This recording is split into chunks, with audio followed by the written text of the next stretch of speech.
Welcome to the next module in this Awakened Warrior Playbook, where we get to talk about the traps that most awakened warriors need to avoid or may fall into. And what we're going to talk about is how you can pull yourself out of them and what to look for.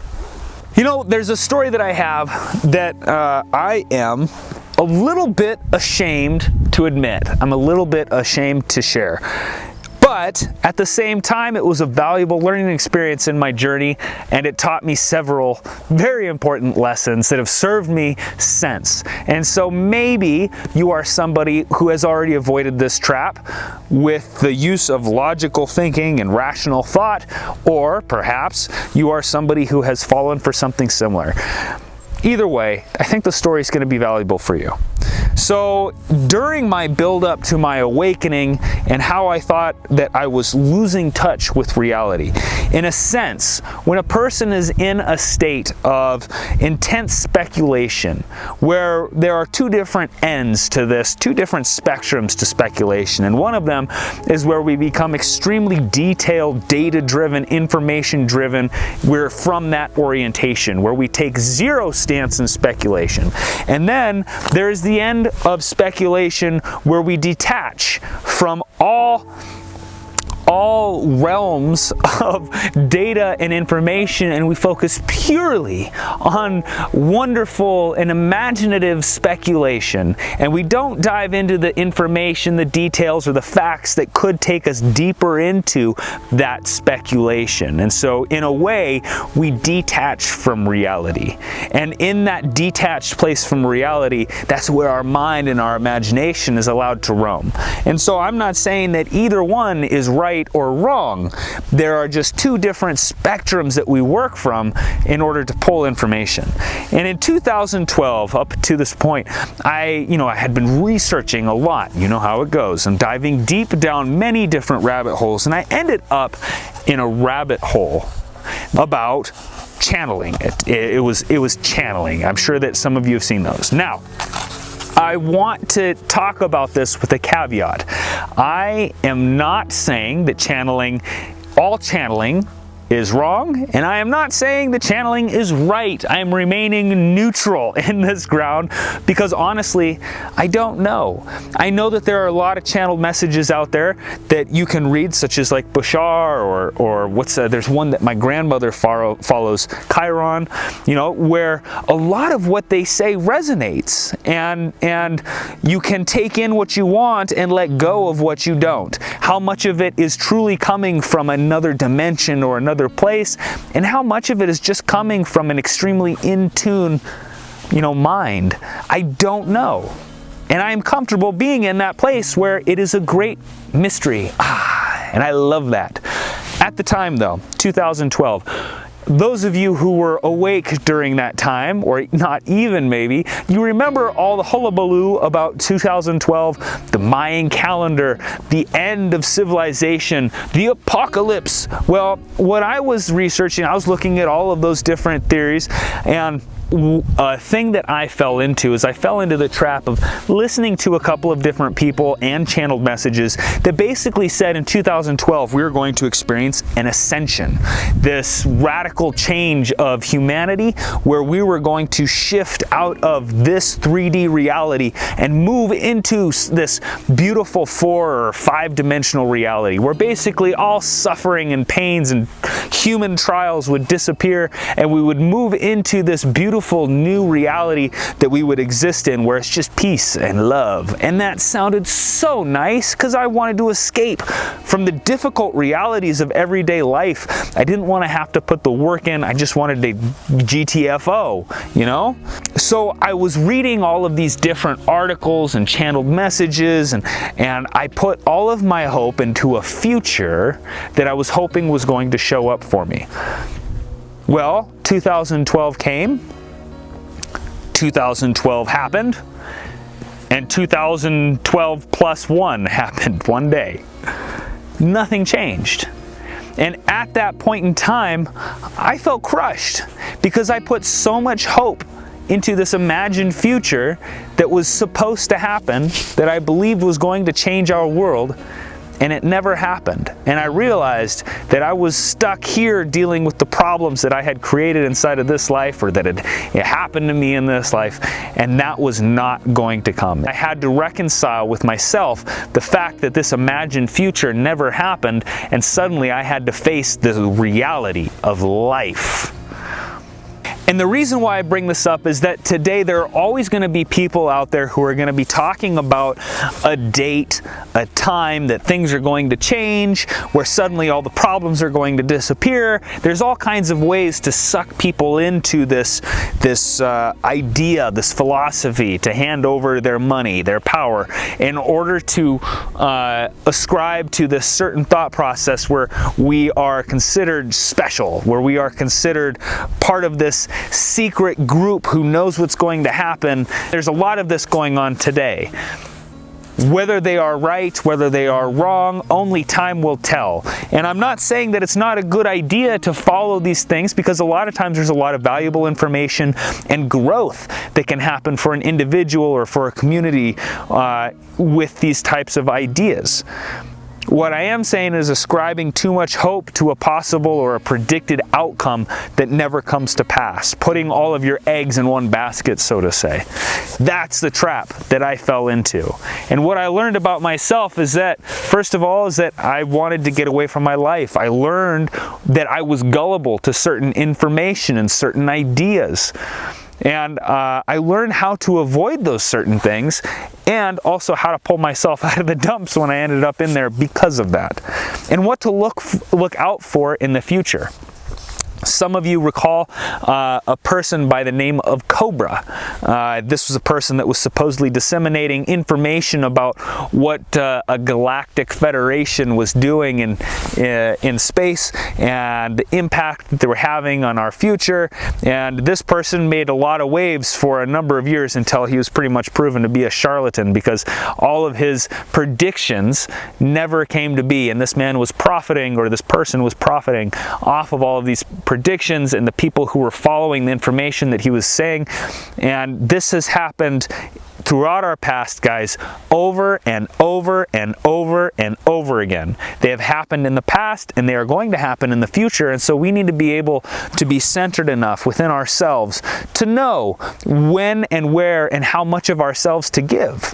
What I'm focusing on right now is the fact that we have to remain solid enough to know where we are at and not be led astray by false narratives and false paths. What are the common traps that the awakened warrior runs into?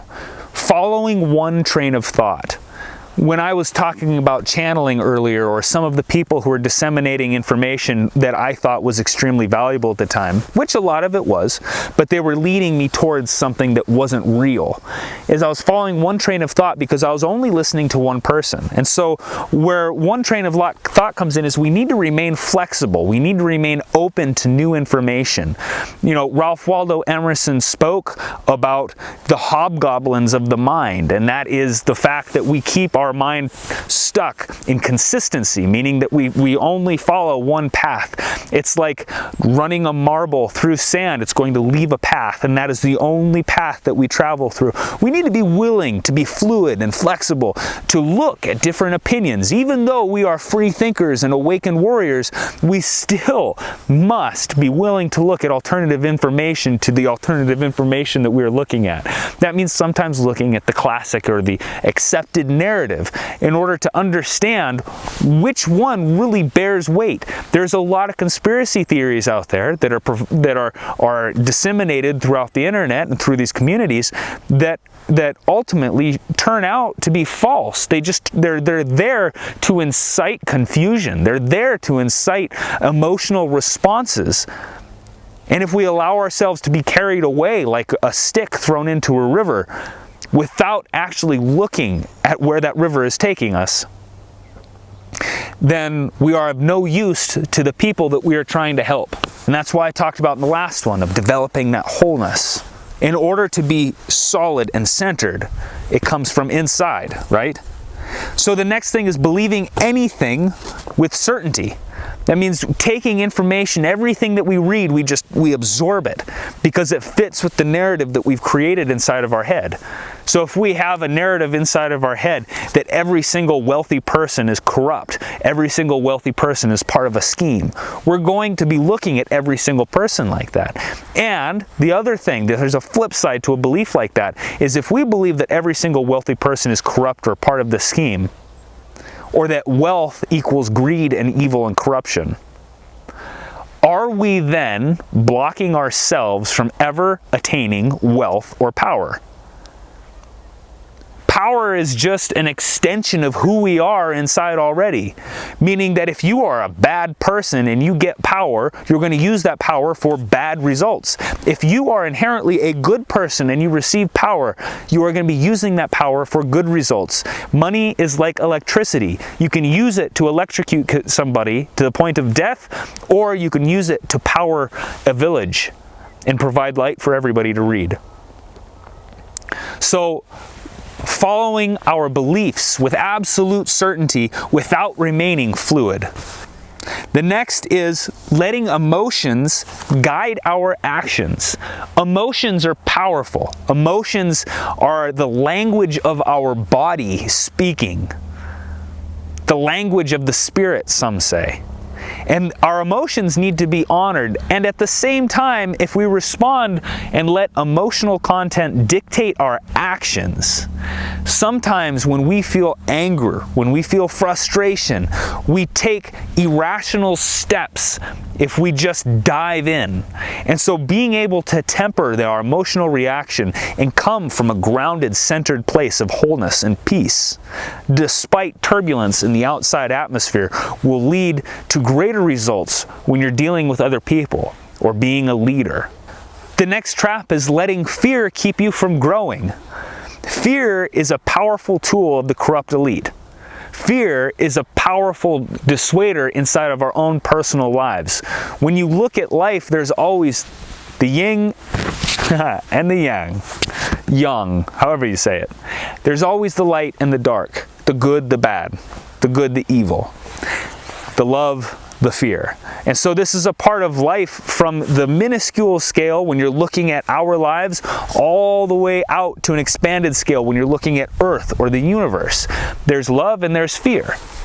And if we allow this universal power of fear to guide our actions, to guide the directions that we go, it's easy to be sucked into it. Fear is seductive, because it justifies our responses. It justifies us playing small. And it's a trap that we need to be aware of. Another trap is expecting a negative future. That means when we look at all of this alternative information, we start to lose hope because it appears that the corrupt elite have been winning for a very long time.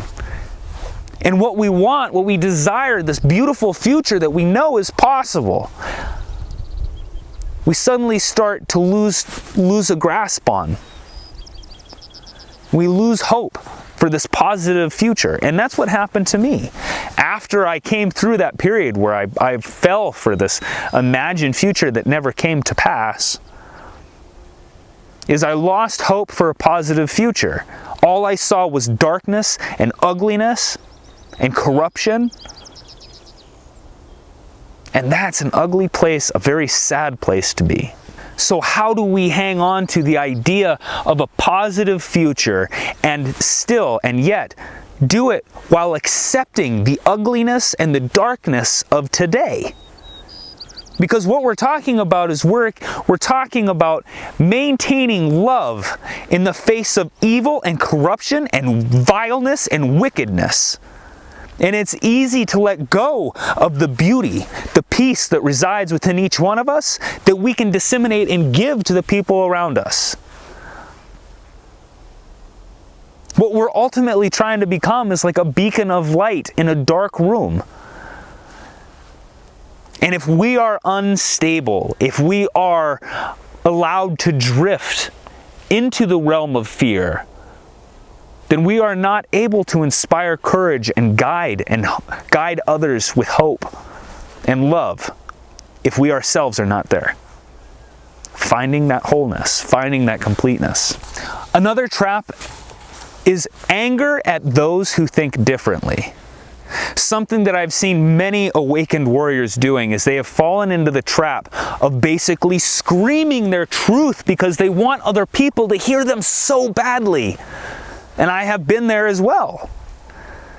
The thing is, though, is that when we come at people from the perspective of you have to listen, we come at them from the place of anger and frustration because nobody listens, or we feel anger at the other person because they're not willing to look at our ideas and our philosophies, then we are essentially attacking. And when we're attacking other people, they're going to be defensive and they're going to resist. They're going to resist. And then this perpetuates the cycle of what the awakened warrior goes through, where they're constantly feeling like they're going into battle. This is not about battle. This is about creating connection, impact, leaving a sense, a feeling, creating a desire in the other person to move towards something better. Another trap is seeing everything as a conspiracy. And this is an easy one to fall into. The reality is that when we're looking at the world around us and we start diving into all the things that we've already spoke about, is that suddenly we start to understand that so much has been suppressed as humanity has become civilized, as we've evolved. We're still very young when you think about it. Only 2,000 years since we were at the number 0. Who knows how far before that? Recorded history has been, lopped off. I don't want to go too far down that rabbit hole because we can keep talking. But, the reality is that when we start seeing how much we've been lied to and how much alternative information out there is available to support different theories and paradigms and philosophies, how many anomalies there are in accepted science and thought patterns, we begin to see that nothing is really as it seems. And pretty soon we can be looking at everything like a conspiracy theory. You go too far down that path, and pretty soon it's not just other people who are going to think that you are losing it, as you will as well. And so eventually we have to be able to, it's almost like closing a door to the conspiracy theory, and just looking at natural law is where do we pull our understanding, where do we ground ourselves? Because if our world is grounded, if we associate and if we determine who we are based upon the world that is around us, if we are determined by the world that surrounds us and not by something that is deeper, then when things start going haywire and we can't understand the world around us, now we lose touch. Now we lose touch with who we are. And so we have to go deeper, and we have to pull that grounded nature from somewhere that is solid within. Their trap is looking for hidden messages in everything. So anyone out there see 11:11 all the time? Like when we start looking into the quote-unquote woo-woo part of nature, suddenly we start seeing messages everywhere.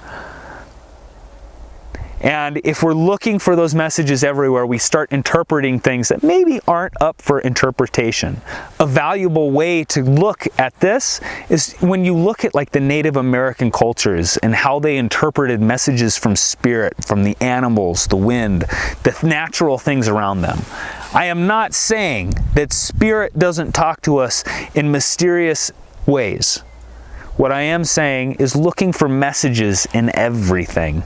We can become lost and lose the internal guidance from within. Another trap that we talked about earlier is counting on a savior to come and pull us from our suffering that never shows up, giving all of our power to one person who is going to walk us through the fire and save us. This is a delicate topic. I'm sure that some of you right now are thinking, was he just talking about God? And in a way, maybe I am. What I'm saying is that when we give all of our power to stand on our own 2 feet, to be able to exist inside of a world that is full of cruelty and corruption and ugliness, and still be able to love and find beauty, that comes from something within, not from something without. It doesn't come from a single person. It comes from a steadiness within. And so if you want to be led, sometimes finding somebody to take you down that path is good, because they can pull you out of a dark place.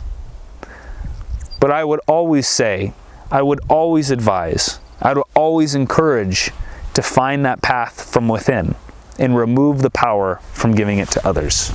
All of these traps, it comes down to some of the core teachings that I focus on, and that is, first of all, it's developing that unconquerable self.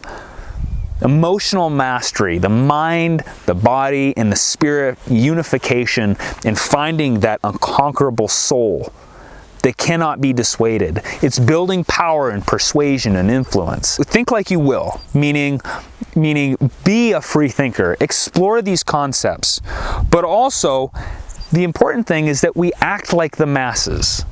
And you may find that a little unsettling. You're saying, are you saying to blend in, to like calm yourself down?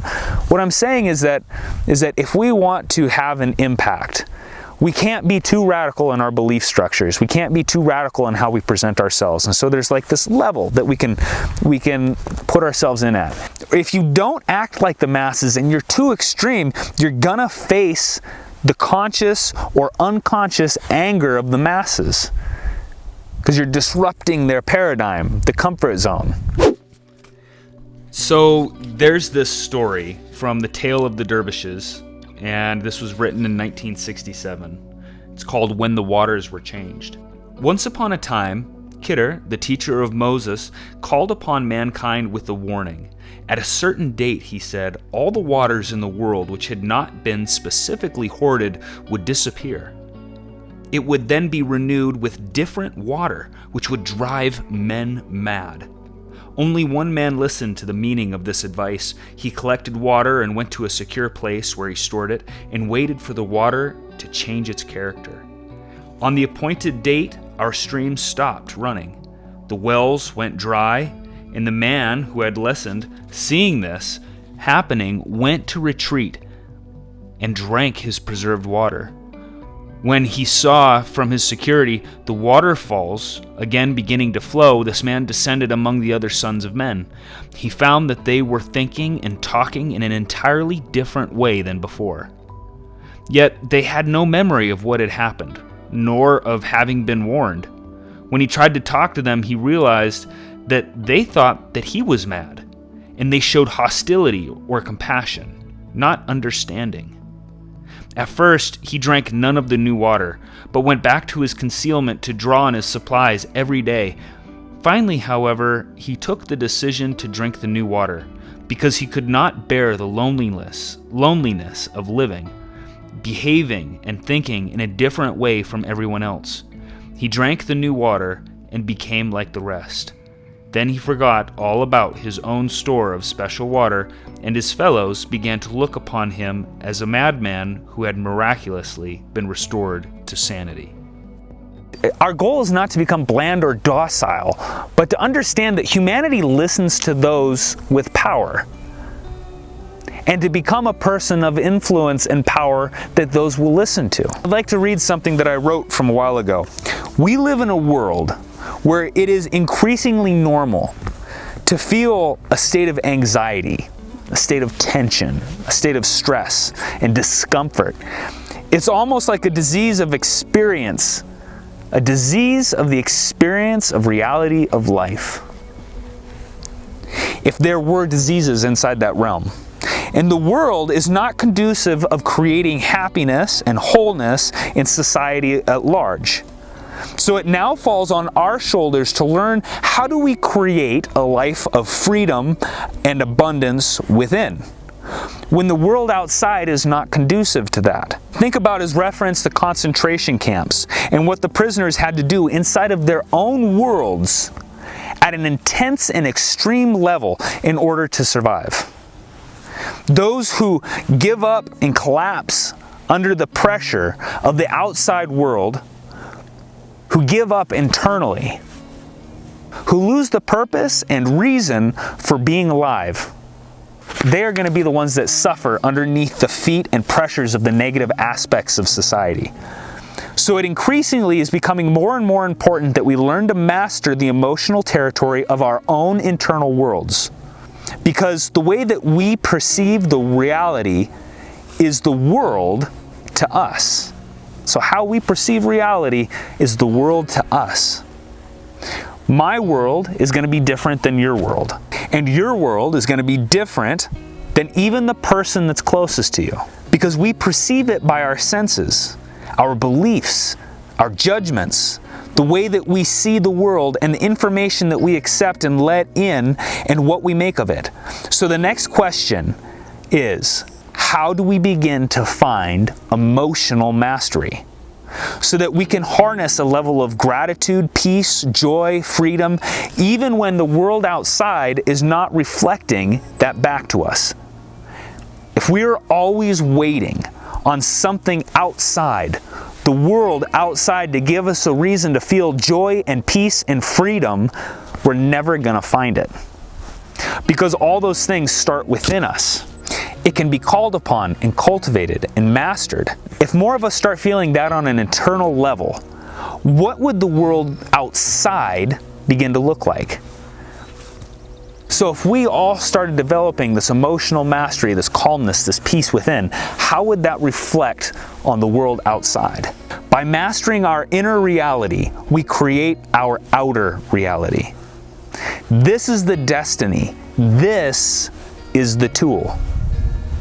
This is how we master our world and our experiences of our world.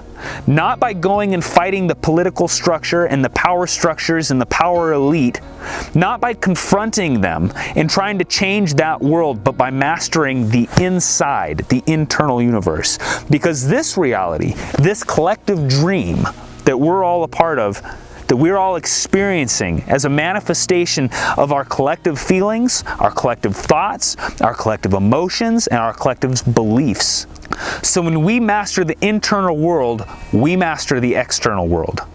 And together is the only way that we're going to create a world that leans towards creating love and abundance and peace and joy.